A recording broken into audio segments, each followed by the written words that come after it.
and then we have to plan for the next of instructions also. All right. So we have 2 classes today, right? We have the second class after about how many hours? About 4 hours or something? 2 hours in the morning and 2 hours in the evening, Maharaj. Yeah. So your time will be what?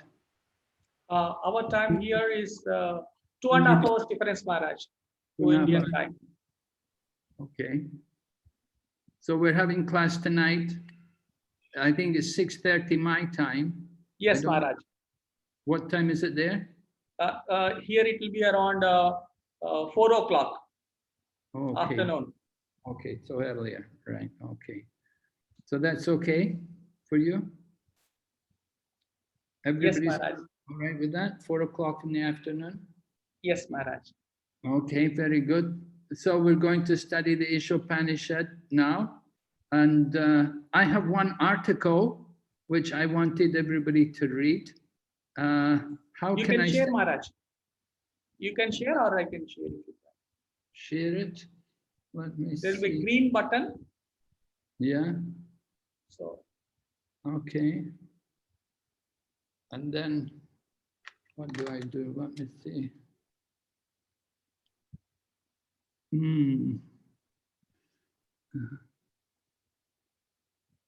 Folder applications.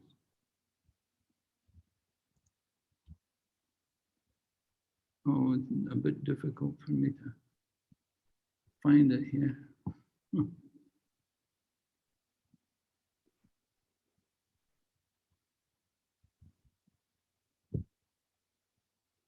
Can you see it?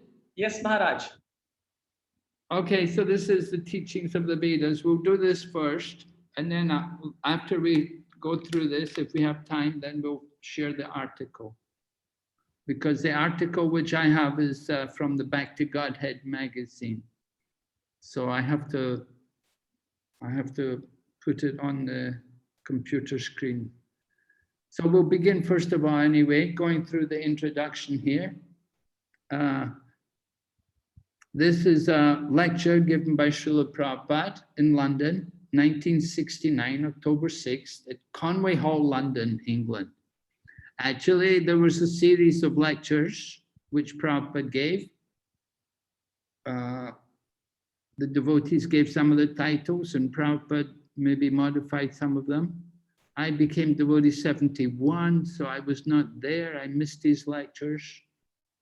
And they didn't get a lot of people coming for them, but fortunately, they did take advantage to record the lectures.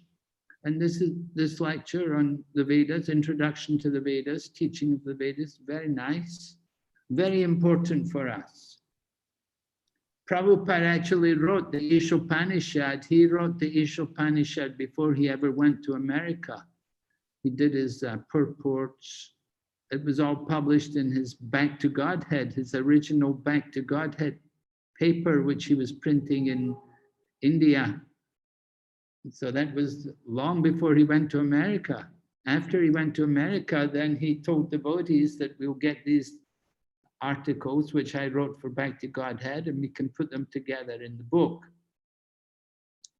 And then after that, then they added also this lecture on teaching of the Vedas. So we'll go through this lecture first because it's the introduction, the first lecture. We're just going to look at the introduction. And then this evening, we'll look at the invocation, right? We're going to take it pretty much one class, one mantra. The other schedules like that. So, but first of all, we'll begin here with the introduction. Now, I like to ask some devotee to read for us. I don't have your names yet. Would somebody like to volunteer to read?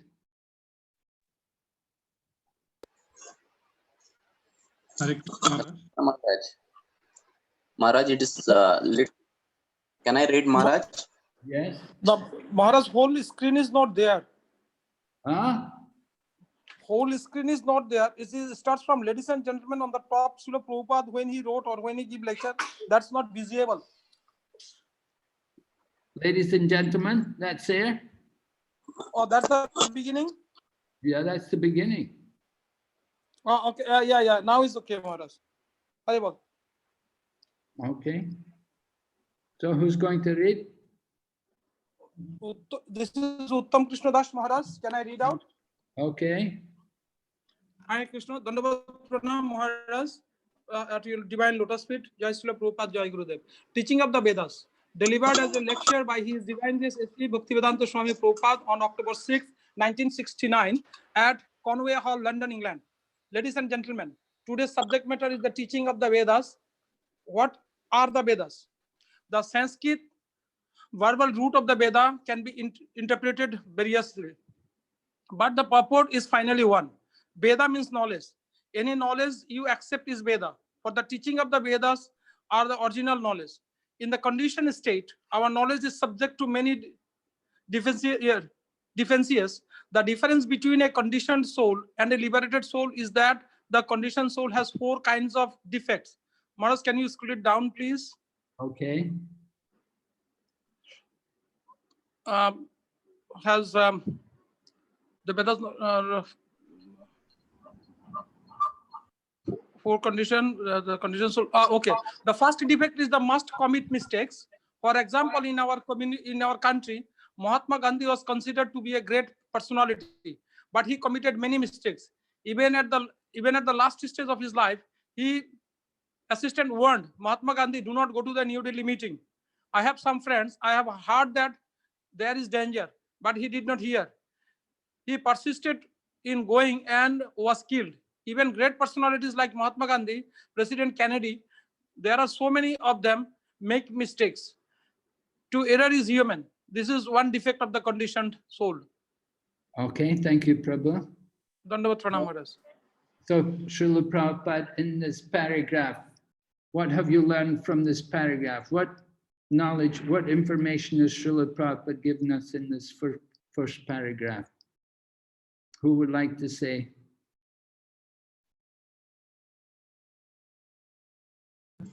Prabhu, you read, you can tell me.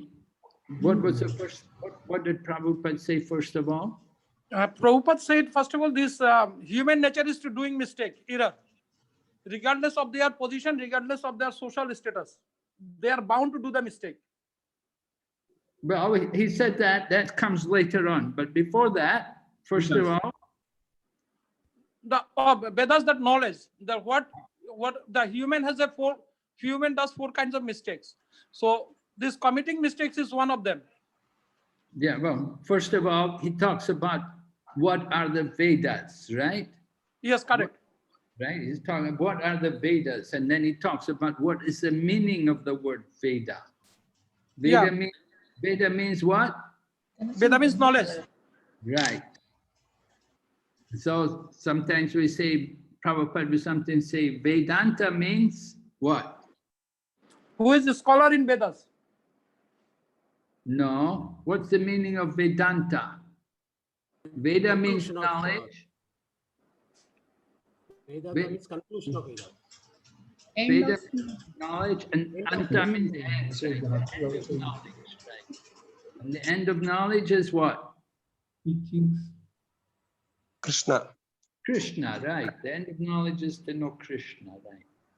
So Prabhupada explains here, gives us, he said Veda could give many different meanings, but he said the real meaning is Veda, it's knowledge. And he said any knowledge can be accepted as Veda. Not just, what we say that, the scriptures, but any knowledge could be understood as Veda. So like that. And then he talks about our conditioned state, right? So from Bhagavad Gita, there are 2 kinds of souls, right? What are they? Jivatma and Paramatma. Yeah, but living entities, 2 kinds of living entities. Siddha and Baddha. What? Siddha and Baddha. Yeah, Nitya Siddha and Nitya Baddha. Okay. Yeah, there's a conditioned soul and the liberated soul, right? Prabhupada said our conditioned state, we're the conditioned souls, we're the Nitya Baddhas. He said our knowledge is subject to many deficiencies. Our deficiencies, we're deficient in many ways. So one of is discussing here about the difference between the conditioned and the liberated soul. The liberated soul, he doesn't make mistakes, right? If you're the liberated soul, he's perfect, never wrong.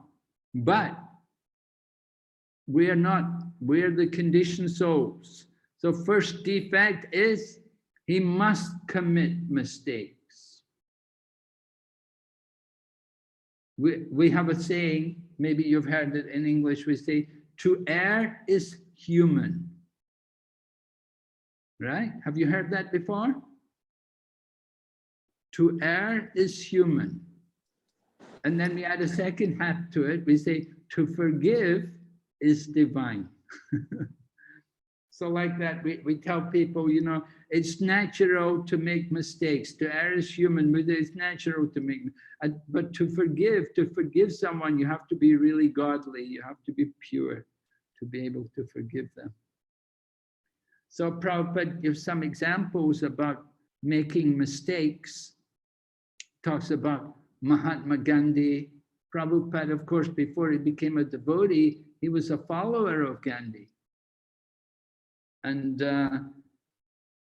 just before Gandhi was assassinated, Srila Prabhupada, just like a few weeks before his assassination, Prabhupada had wrote to him, and Prabhupada said to him, you know, now that India is free from the British rule, now India is independent, he said, now you should preach the Bhagavad Gita. He said, you should give up all this politics and just teach the Bhagavad Gita. Because Mahatma Gandhi was a great advocate of Bhagavad Gita. He always carried Bhagavad Gita with him. So Prabhupada wrote to him like that he should take up full-time preaching. But he didn't do it. So he made the mistake. And then even he was warned that day, and that evening he was killed. So people make mistakes, even big, powerful, important people, they can make mistakes, they get things wrong.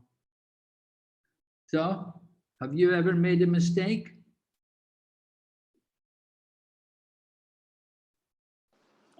Every day, every moment. Every day, every moment. You want to tell us some mistakes you made? Can you share with us maybe something? What about, we'll ask somebody, what about Sushanta Samo? Did you ever make a mistake? Tell us some mistake you made.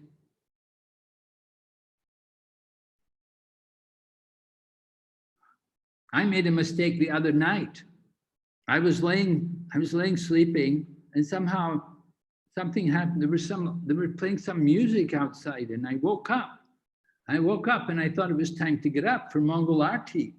And I got up and I took my bath, and then I came back and I was sitting down to chant japa as I usually do before I go to Mongol Aarti.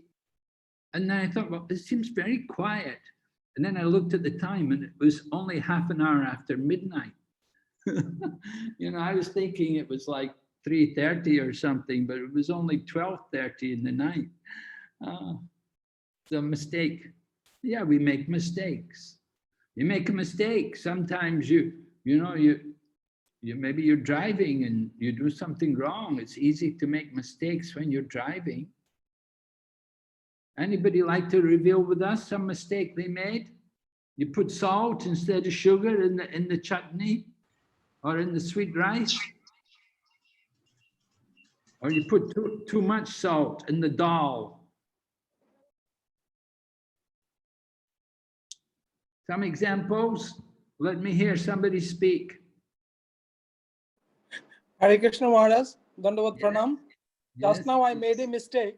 I kept the mic speaker on And then I was calling my family members to set up the mobile for the class. I kept the mic on. So you should have turned the mic off, huh? Yeah. Okay. Yeah, we make mistakes. Prabhupada said, to err is human. We're conditioned souls. Conditioned souls we're human, but we're conditioned. And this is one very common defect, making mistakes. So let's go on. Someone can read second paragraph. Different. Someone else read Yeah. second. Another defect to the another defect to be illusioned. Illusion means to accept something which is not Maya. Maya means what is not. Everyone is accepting the body as the self. If I ask you, what are you? You will say, I am Mr. John. I am a rich man. I am this, I am that. All these are bodily identifications, but you are not this body. This is illusion. This is illusion. So we're all conditioned souls, we're illusioned. And Prabhupada is giving us the example of the big illusion, that we think we're the body. Any other illusions? Did you have any experience? Some illusion you made? Maybe out of illusion, we were thinking, we think, I'm a very great scholar. I'm very good in mathematics, or I'm very good in talking or something. But then we meet other people who are so much better than us. So that's kind of an illusion.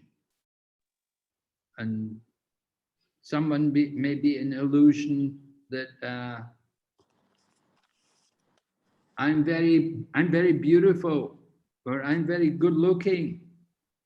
And then you see other people that are so much better, so much more. And so this is our illusion. So we're often in an illusion. Can you think of some examples of illusion in the scriptures?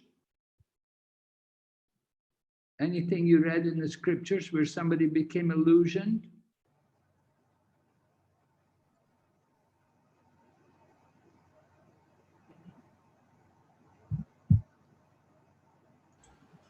Hare Krishna Maharaj.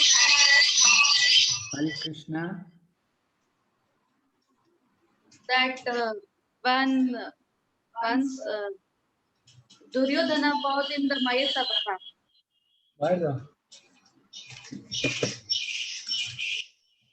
That time he saw water on the floor, but he illusioned and it was a floor only. And when floor was there was water. He illusioned like that.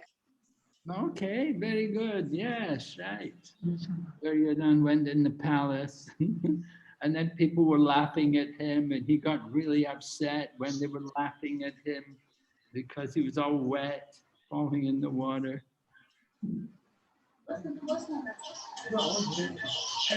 Maharaj, Yes. one more example, Dhruva Maharaj, when his brother Uttama got killed, he fought with the Yakshas. So the Yakshas also has created some illusion. Oh yeah, the Yakshas, they have magical powers, right? And when they came to fight with Dhruva Maharaj, they used many mystical powers. They released so many things against Dhruva, described in the Srimad Bhagavatam, the battle between Dhruva Maharaj and the Yakshas. Yeah, nice illusions, powerful illusions. How did Dhruva Maharaj overcome them? Do you remember? What did Dhruva Maharaj do to overcome the illusion? Sorry, Maharaj, I don't remember. Somebody know who's read that pastime?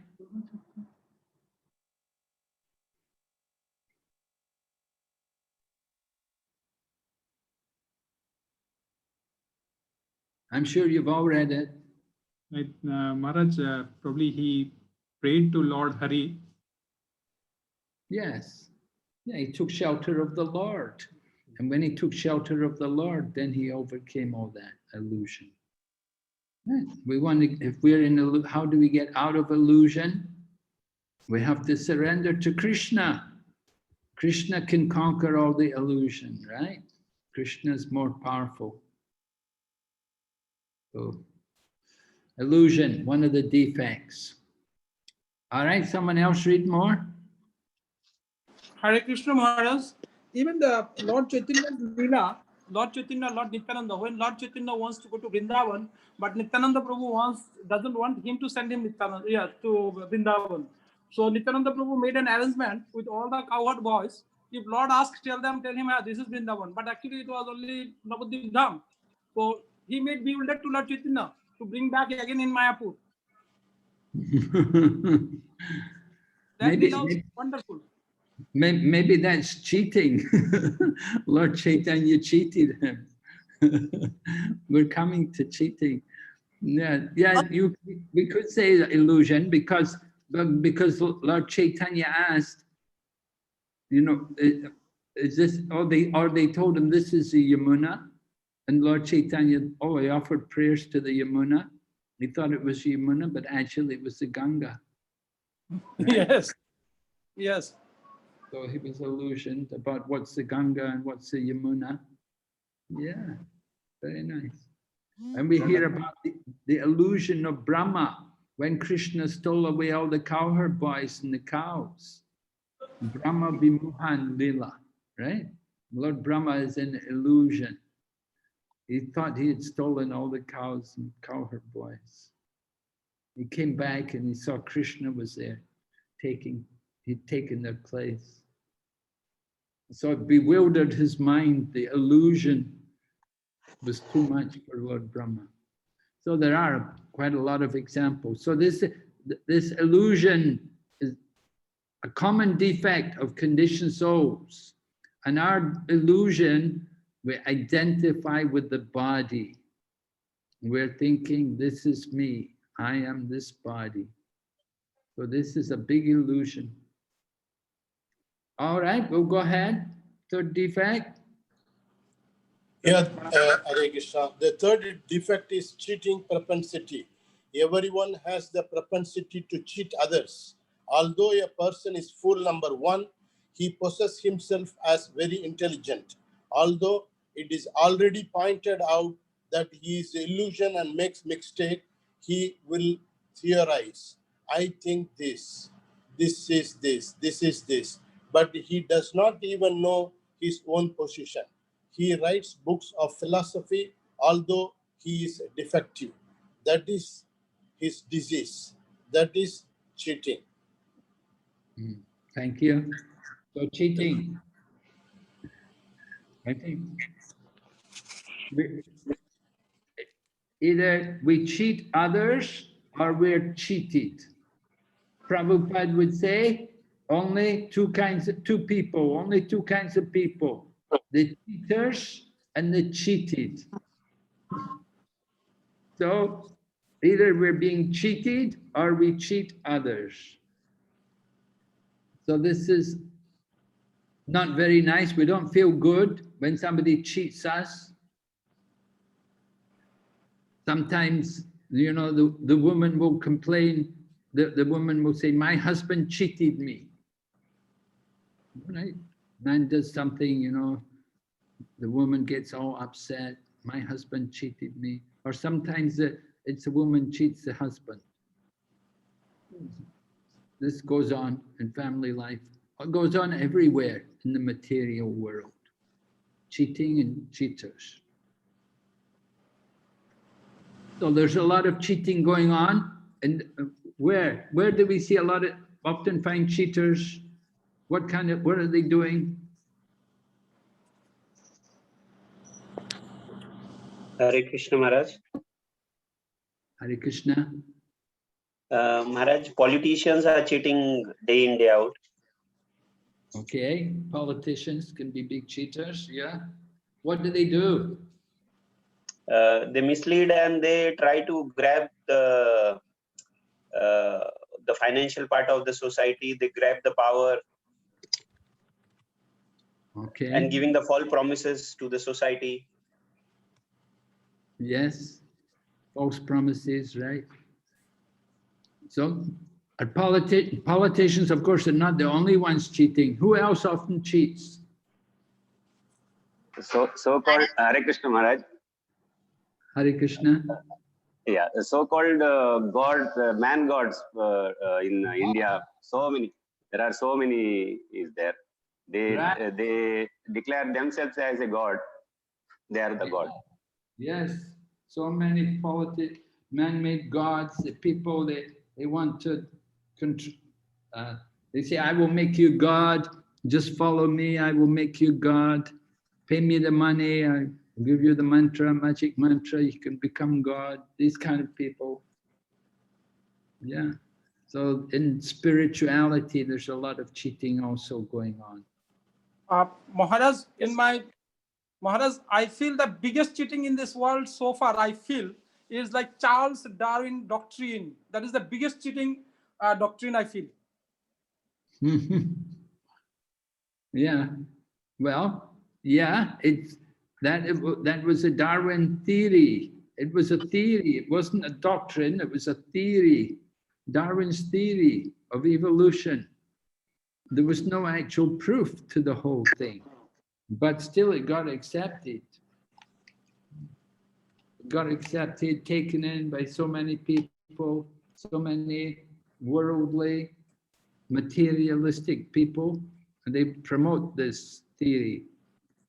And even you find it in Christian schools, you know, so-called religious schools, where they teach about God, they also teach about evolution. So yeah, it's a big fraud, a lot of fraud. There's a lot of fraud, a lot of cheating. One of our devotees, Judha Karma Prabhu, he does a lot of research into archaeology and different artifacts which have been discovered. And he's found a lot of evidence which has been covered up just to present the theories of evolution and the theory that man began only a few thousand years ago. There's so much cheating going on in the name of science, in the name of research. It's all so much, it's so corrupted. And we saw also, even at the time of Lord Buddha, there was cheating. The Brahmanas were cheating. Because the Brahmanas were cheating and encouraging animal slaughter, that's why Lord Buddha came, to stop all the cheating. So cheating is a big defect in material world. And we'll hear the last defect. Someone read. Maharaj. Lastly, our senses are imperfect. We are very proud of our eyes. Often someone will challenge, "Can you show me God?" But do you have eyes to see God? You will never see if you have not the eyes. If immediately the room become dark, you cannot even see your hands. So what power do you have to see? We cannot therefore expect knowledge Veda with these imperfect senses. With all these deficiencies in conditioned life, we cannot give perfect knowledge to anyone, nor are we ourselves perfect. Therefore, we accept the Vedas as they are. Okay, so the fourth defect, imperfect senses. Would someone like to give an example? How? Prabhupada, to give one example, Maharaj. Yes. That, when there is a rope in a dark, person feel that it is a snake. Oh, yes. Yes. Sometime in dark, somebody hold the snake and he feels it is a string, and he try to just hold that and move out from the area. Yes, right. Very good. Nice example. This And then someone else, anybody have another example? Maybe in your own experience?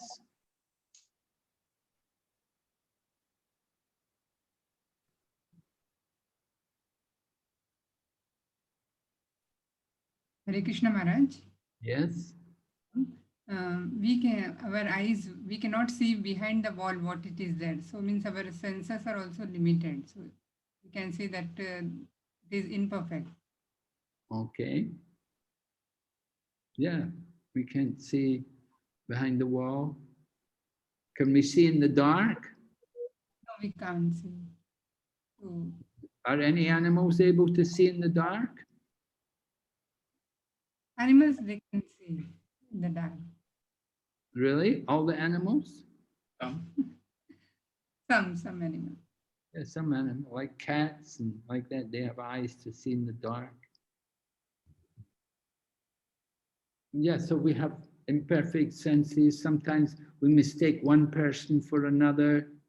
You know, people think, oh, I thought that was so-and-so, oh, it's somebody else, you know. We get somebody wrong. We can't recognize one person from another. So imperfect senses, we have that problem, not only with seeing, also with hearing. Oh, I thought someone said that. Oh, I didn't realize they said that. Oh, I thought they said something else. So hearing or seeing, touching, we may touch something, and you know, you can't see it, you don't know what it is, you just touch it. You didn't realize it's hot. You may burn yourself. You didn't realize it was hot. And so touching and then smelling, tasting. You taste something, if you've taken something very, very bitter, and then the next thing you take something, it tastes a little sweet, because you took something very bitter. So it influences the taste in the future. So our tongue is influenced, it makes mistakes. Our eyes, our nose, our skin, they're all imperfect. Our senses are very big problems. So Prabhupada is saying, therefore, we have to accept the Vedas. All right, someone go ahead. Hare Krishna, Pranam Maharaj. You may call the Vedas Hindu, but Hindu is a foreign name. We are not Hindus. Our real identification is Varnashrama. Varnashrama denotes the followers of the Vedas, those who accept the human society in 8 divisions of Varna and Ashrama. There are 4 divisions of society and 4 divisions of spiritual life. This is called Varnashrama. It is stated in the Bhagavad Gita 4.13. These divisions are everywhere because they are created by God. The divisions of society are Brahmana, Kshatriya, Vaishya, Sudra. Brahmana refers to the very intelligent class of men, those who know what is Brahman. Similarly, the Kshatriyas, the administrator group, are the next intelligent class of men. Then the Vaishyas, the mercantile group. These natural classifications are found everywhere. This is Vedic principles and we accept it. Vedic principles are accepted as axiomatic truth, for there cannot be any mistake. That is acceptance. For instance, in India, cow dung is accepted as pure, and yet cow dung is the stool of an animal. In one place, you will find the Vedic injunction that if you touch stool, you have to take a bath immediately. But in another place, it is said that the stool of a cow is pure. If you smear cow dung is an impure place, that place becomes pure. With our ordinary sense, we can argue. This is contradictory. Actually, it is contradictory from the ordinary point of view, but it is not false. It is fact.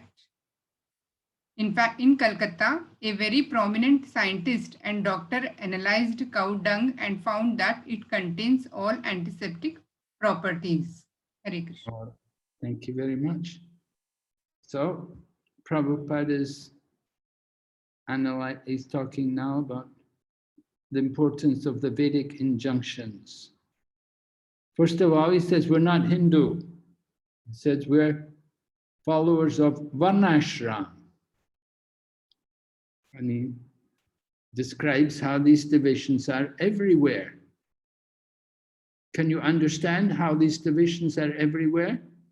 Could we say in America or in Africa there's Brahmins?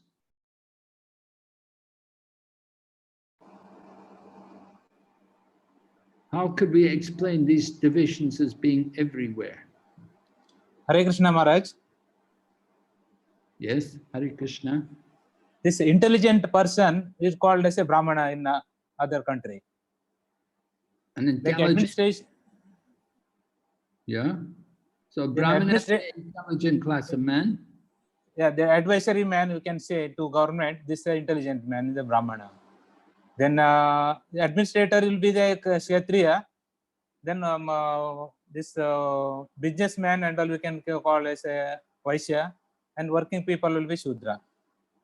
Okay. Yeah, the working people are Shudra. The Vaishya may also do cow protection. Cow protection. Right? Cow protection as well as farming, as well as business. Of course, today they only like to do business. They don't like to do cow protection. They don't like to do farming. But in the past, that was more appreciated. Farming is the most pious profession. Kshatriya, the administrator, politicians like that. And then the Brahmana, somebody who is inclined to study and who also he has some concern for the welfare of the society, welfare of others. He thinks about the well-being of the people, how to benefit them, how to help people.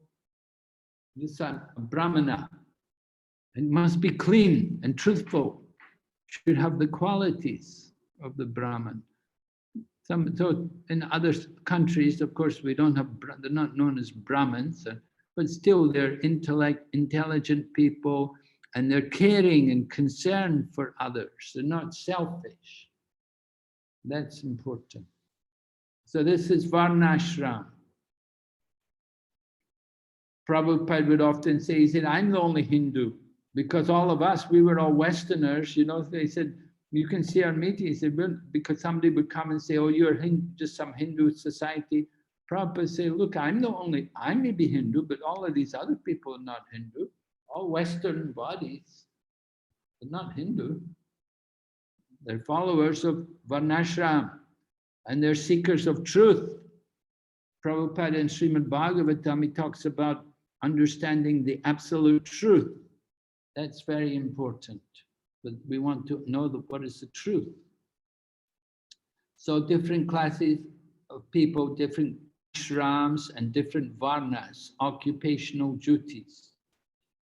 So these are found everywhere. And then Prabhupada talks about the Vedic principle. There cannot be any mistake. And he gives an example about the cow dung. So when we hear that cow dung, we may say, you know, the dung of the Brahma, the dung of the cow is very pure. So if the dung of the cow is so pure, the dung of the Brahmana should be more pure, right? The stool of the Brahmana will be more pure than the stool of the cow. That somebody may say that's logical, but that is not the Vedic principle, right? In the Vedic injunction, it said stool is contaminated. You touch it, you have to take a bath. But the stool of the cow, that's very good. When we open the new temple, we always put the cow dung everywhere, the stool of the cow everywhere. It's very purifying. If you read 10th canto Srimad Bhagavatam, after Krishna killed Putana, what did Mother Yashoda do with baby Krishna to protect him? Anybody know? The Yashoda Mata bathed Krishna with the cow urine and sprinkled with the cow dung. Yes, very good. Yeah, she gave Krishna a bath in cow urine, and then she took the dust, the dirt which is raised by the hoofs of the cows, and she used that all over the body of Krishna. So here Prabhupada is talking about the cow dung, that it is pure. One devotee described how he was there at New Vrindavan, and they got bit by the bee. So another devotee also got bit by the bee, and he said, "Oh, I'm going to doctor, I'm going to go to hospital to get something." The one devotee, other devotee, he said, "I'll just take some cow dung." And he took some cow dung and he put it on the bite, the insect bite, the bee sting. He put it over the bee sting, and it got better quickly. But the other boy who went to the hospital, you know, he got an injection, and no, it was a fever for 2 days, 3 days. So the cow dung is so good. It's a real medicine. We depend on modern things, all the things they give you from the drugstore, the chemist shop, all the chemicals and things. You know, they're all waiting on the virus to protect us from the COVID. What we really need is the cow dung and the cow urine. That will really protect us. If we take care of the cows better, we may never have got this COVID. But because people are not taking care of the cows, all these things come about. So Prabhupada says, cow dung always pure. Can you give another example? Something which we think is not pure, but is pure? Hare Krishna Maharaj. Hare Krishna. Maharaj, we say the conch shell, which is come from the bone, which is usually, we say the bone should not be touched, or we should not be touched by this one. But conch shell is also a bone, Maharaj. We blew with this one before the arti or the opening of the temple. Auspicious occasions, we use this one. Right. So that's another Vedic injunction. The stool of the cow is pure, and the conch shell is also pure. So this is from scripture. We go by scripture. So it's a fact. Hare Krishna Maharaj. Same thing with honey too. The bee salivia is considered as the honey, but honey is still used in the abhishekam for the lordships. Okay. The honey comes from the bee, and we use it for abhishek. So what are you saying, that the honey is pure? Honey is pure, which is used for abhishek.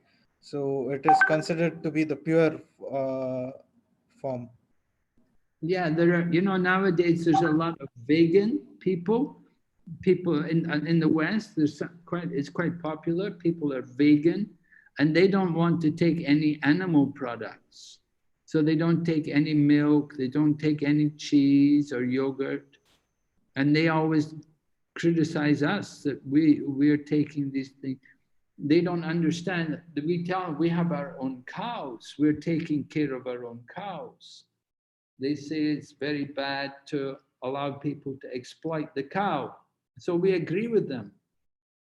And they don't only take, they not only don't take milk, they don't take honey also, because they say we shouldn't take the honey. But the bees actually give the honey. The bees are not going to use the honey themselves, are they? They collect the honey, put it in the hive, but they're not going to use it themselves. So we take it and use it, offer it to Krishna. That's the real perfection of honey and milk and everything. Whatever we see, we use them for Krishna, then there's no problem. Okay, go ahead. Next person.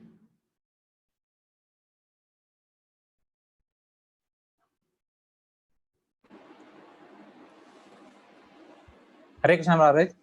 In India, if one person tells another you must do this. The other party may say, what do you mean? Is this a Vedic injection that I have to follow you without any argument?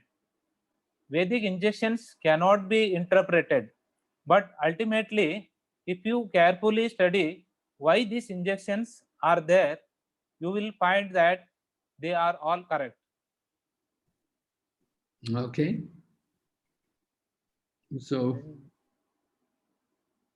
we may have some doubts, but the study, we'll see it's all correct. Go ahead, Prabhu, you can read more. Yeah. The Vedas are not compilations of human knowledge. Vedic knowledge comes from the spiritual world. From Lord Krishna, another name for the Vedas is Smriti. Shruti. Shruti refers to that knowledge which is acquired by hearing. It is not experimental knowledge. Shruti is considered to be like a mother. We take so much knowledge from our mother. For example, if you want to know who your father is, who can answer you? Your mother. If the mother says, here is your father, you have to accept it. It is not possible to experiment to find out whether he is your father. Similarly, if you want to know something beyond your experience, beyond your experimental knowledge, beyond the activities of the senses, then you have to accept the Vedas. There is no question of experimenting. It has already been experimented. It is already settled. The version of the mother, for instance, has to be accepted as truth. There is no other way. Okay. So an important argument Prabhupada is giving, right? What's the argument? What argument is Prabhupada giving here? For the Vedas. Yeah, and how does he argue for the Vedas? If you want to know something beyond your experience, beyond your experimental knowledge, beyond activities of senses, then you have to accept the Vedas. There is no question of experimenting. And give the example. What example does Prabhupada give?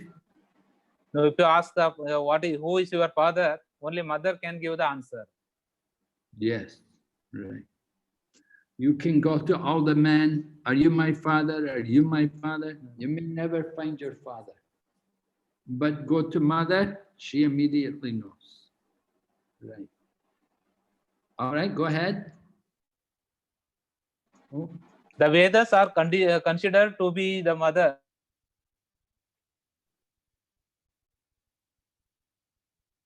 Go ahead.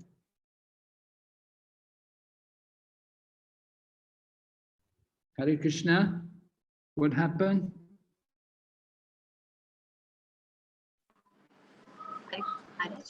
The Vedas are considered to be the mother, and Brahma is called the grandfather, the forefather, because he was the first to be instructed in the Vedic knowledge.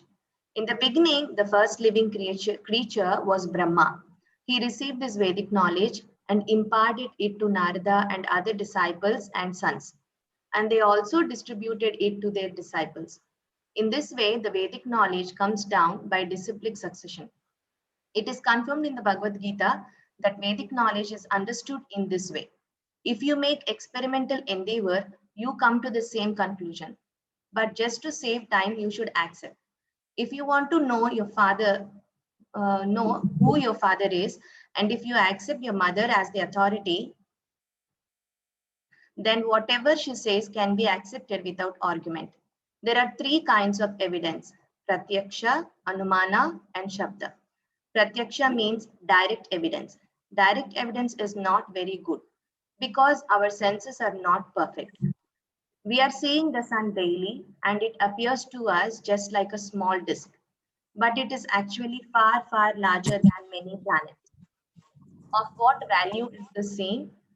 Therefore, we have to read books. Then we can understand about the sun. So direct experience is not perfect. Then there is Anumana. inductive knowledge. It may be like this, hypothesis. For instance, Darwin's theory says it may be like this, it may be like that, but that is not science. That is a suggestion, and it is also not perfect. But if you receive the knowledge from the authoritative sources, that is perfect. If you receive a program guide from the radio station authorities, you accept it. You don't deny it. You don't have to make an experiment because it is received from the authoritative sources. Thank you. So Srila Prabhupada introduces to us the three kinds of evidence. First of all, can you hear me okay? Yes, Maharaj. So there are three kinds of evidence. First one? Pratyaksha. Pratyaksha, right. Meaning what? Direct, we can see. Direct see. Right, but the senses. So we heard, are our senses reliable? But senses are not reliable, so it is not perfect. Are your senses reliable? Have a good memory? Everything perfect? Never make mistakes? No. Okay, so our senses are not reliable, right? So what's the second kind of evidence? Second type of that is anumana. Anumana, meaning? Inductive knowledge, it may be like this hypothesis. Right, right. So there's two kinds of knowledge, inductive, other deductive. What's the difference? Inductive knowledge, we're going up, we're pulling ourselves up, we're trying to understand, is this God, is that God, is it like, is it that? We're trying to understand everything by our own brain, our limited mind and senses. But deductive knowledge coming down, taking it from authority.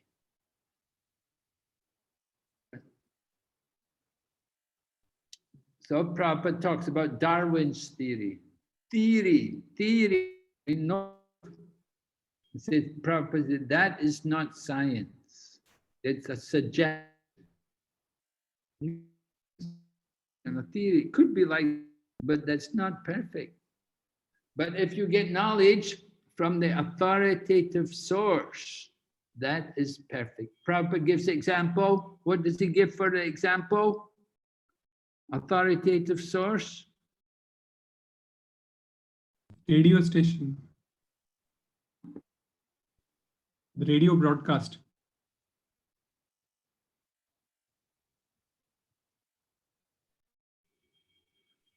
Prabhupada gives an example. Perfect knowledge. Yes. Receiving message from the radio station authorities. Yeah, you get the program guide, right? Yeah, program guide. The program guide. You get the program guide, what's on the radio, or the television guide, what's on the television. You know, so that's authoritative. Accept it. We can't argue about it.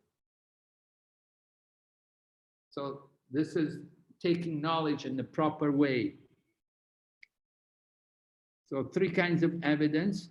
Pratyaksha, the senses. And third one is, what's the third one? Shabda Pranam. Shabda Brahman. Okay, go ahead, someone read that. Vedic knowledge is called? Vedic knowledge is called Shabda Pramana.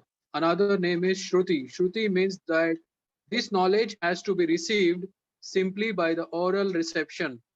The Vedas instruct that in order to understand transcendental knowledge, we have to hear from the authority. Transcendental knowledge is knowledge from beyond this universe. Within this universe is material knowledge, and beyond this universe is transcendental knowledge. We cannot even go to the end of the universe. How can we go to the spiritual world? Thus, to acquire full knowledge is impossible. So, Shabda Praman, another name, Shruti. Shruti meaning?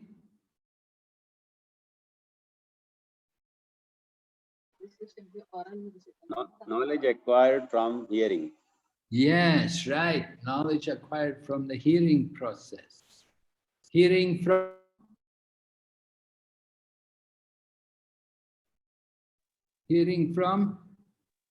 Authoritative. Vedas. Vedas. From Right. the authority. From the Vedas, from the authorities, right? We cannot go beyond the universe. How do we know what the spiritual world is like? We have to hear. We have to hear this knowledge. Go ahead. There is a spiritual sky. There is There a is a spiritual sky. there is another nature which is beyond manifestation and non-manifestation. But how will you know that there is a sky where the planets and inhabitants are eternal? All this knowledge is there, but how will you make experiments? It is not possible. Therefore, you have to take the assistance of the Vedas. This is called Vedic knowledge.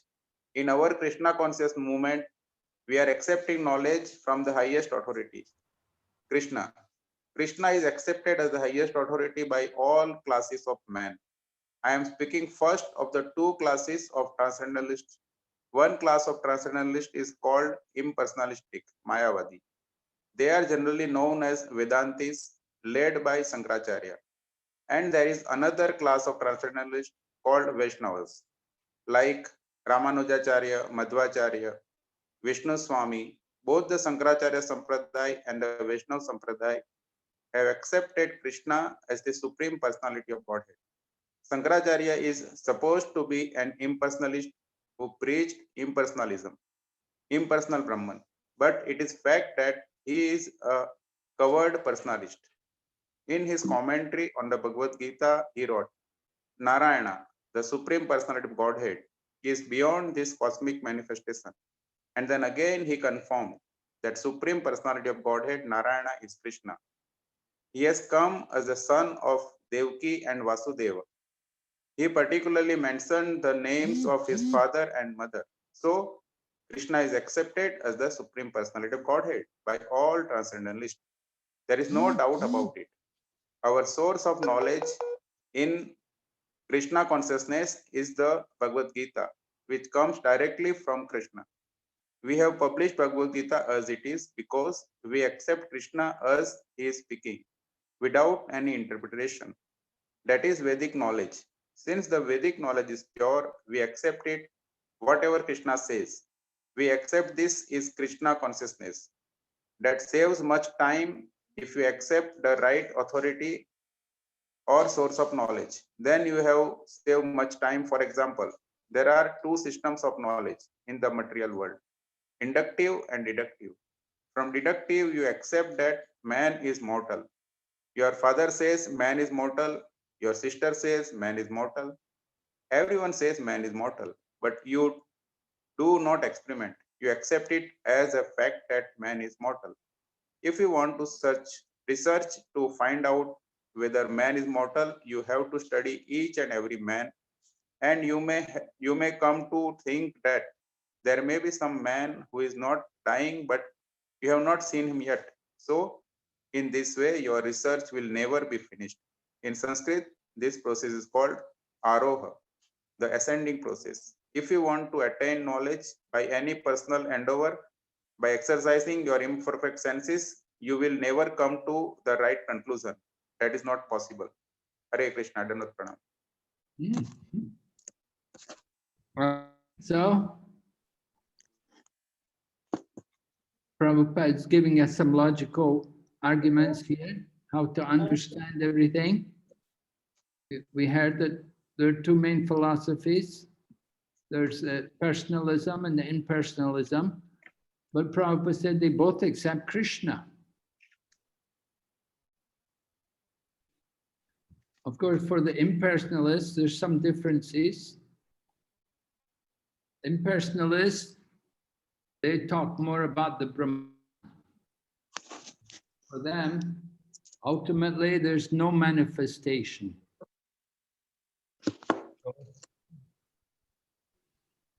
They have some differences in their understanding.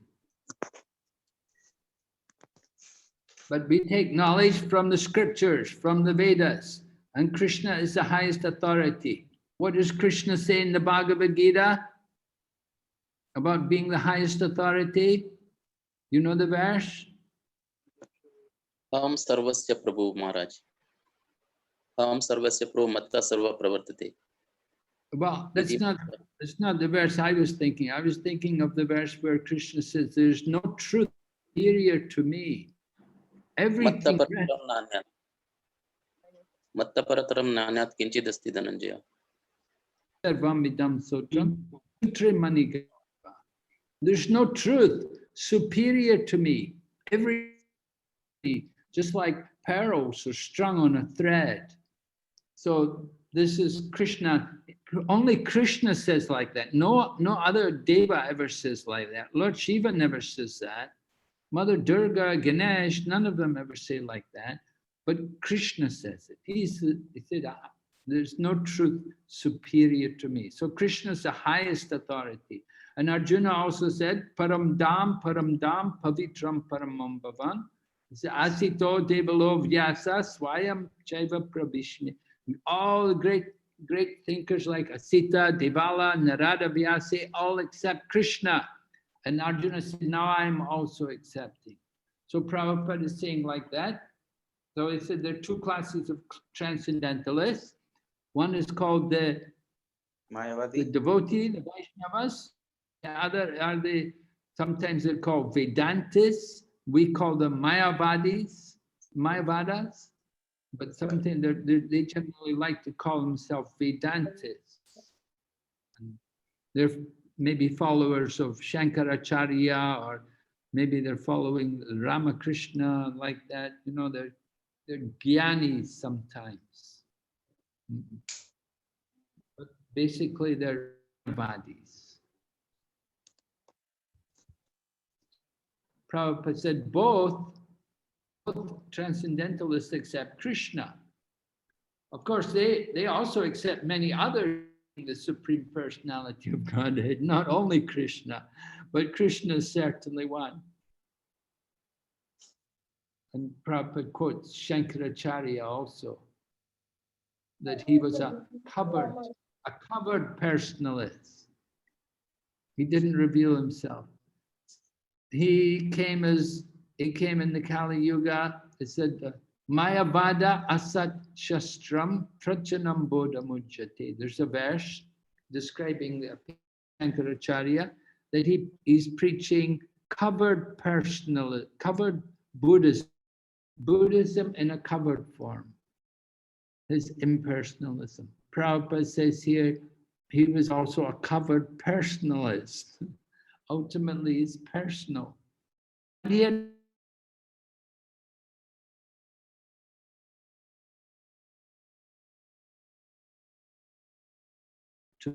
to establish the Brahminical order with good quality Brahmins, because previously they had become degraded. So Shankaracharya did wonderful service like that. So Prabhupada goes on out, Krishna is the Supreme, from Bhagavad Gita, so many statements.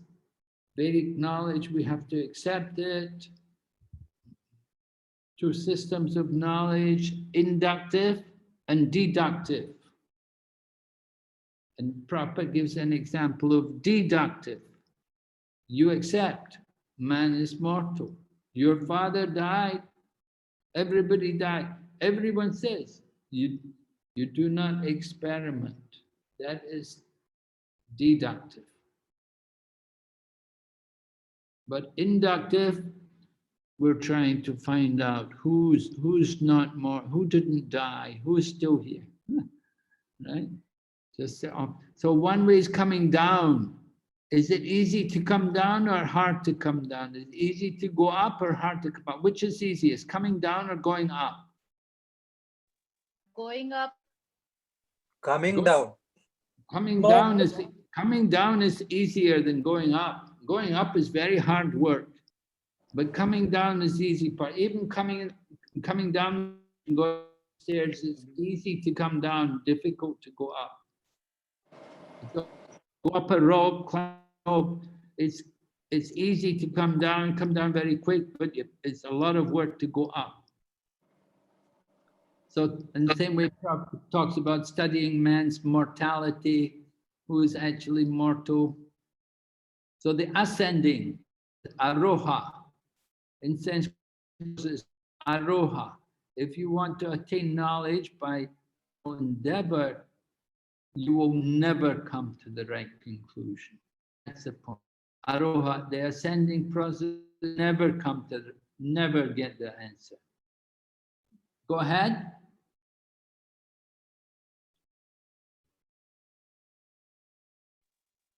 Who's next? Somebody Hare not. Krishna Maharaj. Hare Krishna. There is a statement in Brahma Samhita, just ride on the aeroplane, which runs at the speed of mind. Our material aeroplane can run 2000 miles per hour. But what is the speed of mind? You are sitting at home. You immediately think of India, say 10,000 miles away, and at once it is in your home. Your mind has gone there. The mind speed is so swift, therefore it is stated, if you travel at this speed for millions of years, you will find that the spiritual sky is unlimited. It is not possible even to approach it. Therefore, the Vedic injunction is that one must approach. The word compulsory is used. A bona fide spiritual master, a guru. And what is the qualification of spiritual master? He is one who has rightly heard the Vedic message from the right source, and he must practically be firmly established in Brahmana. These are the two qualities he must have, otherwise he is not bona fide. Hare Krishna.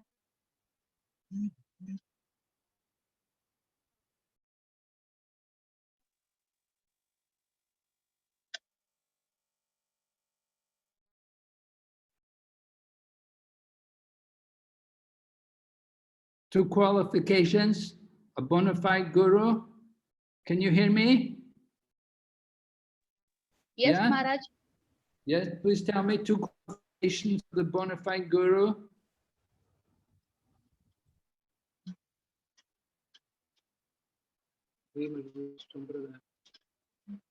A bona fide spiritual master from the should be from a sampradaya. So, how does Prabhupada say it here? He must have rightly heard. From the right source. Vedic message from right source. Yeah, as you say, from the sampradaya. He must have heard from the sampradaya. And then another qualification. He must be practically be firmly established in Brahman.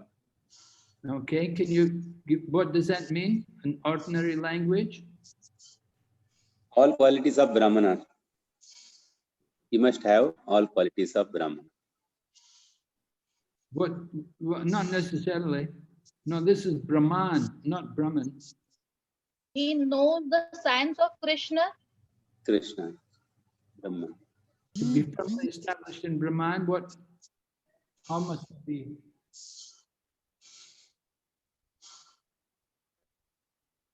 How is he going to be material world? Achar and Prachar.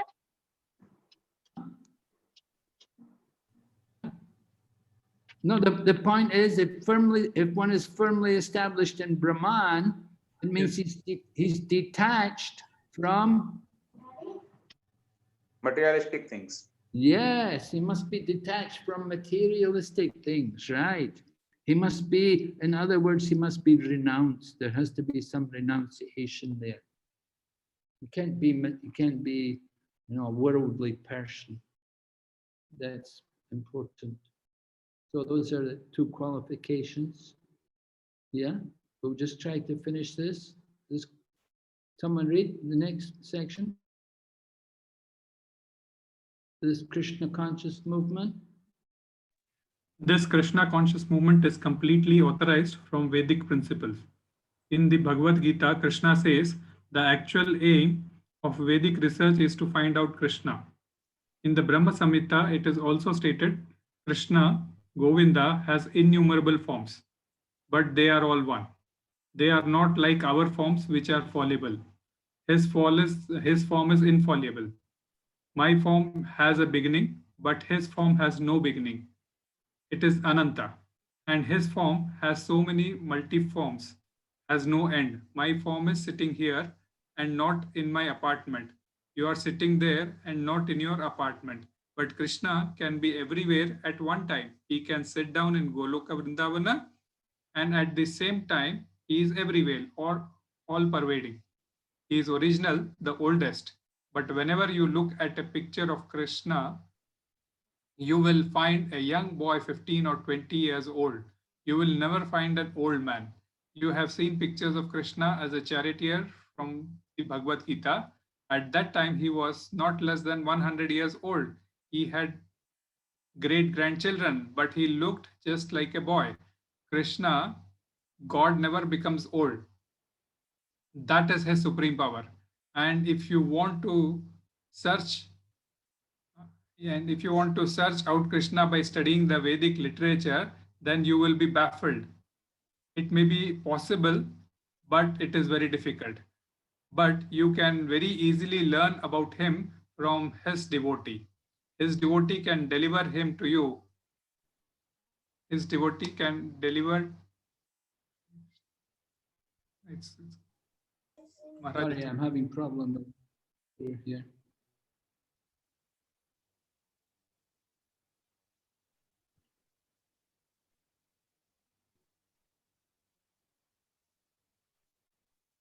His devotee can deliver him to you. Here he is, take him. That is the potency of Krishna devotee. Okay. Krishna.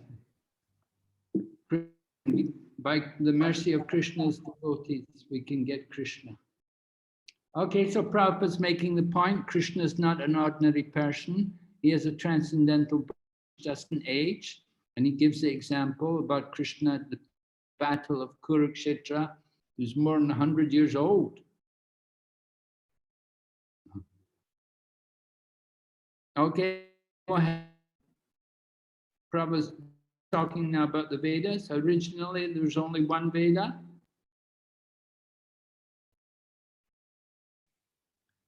Originally, there was only one Veda, and there was no necessity of reading it. People were so intelligent and had such sharp memories that by once hearing from the lips of the spiritual master, they would understand. They would immediately grasp the whole purport. But 5,000 years ago, Vyasadeva put the Vedas in writing for the people in this age, Kali Yuga. He knew that eventually the people would be short-lived, their memories would be very poor, and their intelligence would not be very sharp. Therefore, let me teach this Vedic knowledge in writing. He divided the Vedas into 4, Rig, Sama, Atharva, and Yajur. Then he gave the charge of these Vedas to his different disciples. He then thought of the less intelligent class of men, Stri, Shudra, and Dvijabandhu. He considered the woman class and Shudra class, worker class, and Dvijabandhu. Dvijabandhu refers to those who are born in a high family but who are not properly qualified. A man who is born in the family of Brahmana but is not qualified as a Brahmana is called Dvijabandhu. For these persons, he compiled the Mahabharata, called the History of India. And the 18 Puranas. These are all part of Vedic literature, the Puranas, the Mahabharatas, the 4 Vedas, and the Upanishads. The Upanishads are part of the Vedas. Then Vyasadeva summarized all Vedic knowledge by for scholars and philosophers in what is called the Vedanta Sutra. This is the last word of the Vedas. Okay, so Prabhupada is explaining a bit more about the Vedas here. There were 4 Vedas, and this Isopanisad is actually from Yajurveda. We'll hear later on of the 4 Vedas. This Isopanisad is from Yajurveda. And Bhagavad Gita, of course, is from Mahabharata, the 18 Puranas. Okay, so we'll stop here. We can finish it this afternoon. We have another class this afternoon. I don't want to go over time. I want you to, we'll stick to the schedule. I want you to get your lunch. Okay? If there's any questions, you can keep them for this afternoon, and we'll hear this afternoon. Okay. Puji, one clarification that next class will be Bahrain time 2:30, Indian time 5 o'clock. Am I right? Hare Krishna, Prabhu. No, India time supposed to be 6:30. No, as per our schedule is 2:30 to 4 o'clock. 2:30 means Indian time 5 o'clock. Hare Krishna. Prabhu, Hare Krishna. You have changed the timings. You have put the list in the group. That was a previous proposed one. Then later, final one has been put 3 days back, 3-4 days back. You can check, Prabhu. It's a 4 o'clock Bahrain time to 5:30. Oh, okay. 4 o'clock Bahrain time means 6:30 India time, right? Yes, Yeah. Prabhu. Yes, Okay, so 6:30 India time, 4 o'clock Bahrain time. We'll meet again. yes, Maharaj. Okay, thank you very much. Hare Krishna. Srila Prabhupada ki jai. Jai. Thank you, Maharaj. Ki jai. Jai. Prabhupada ki jai. Jai. Jai. Hare Krishna.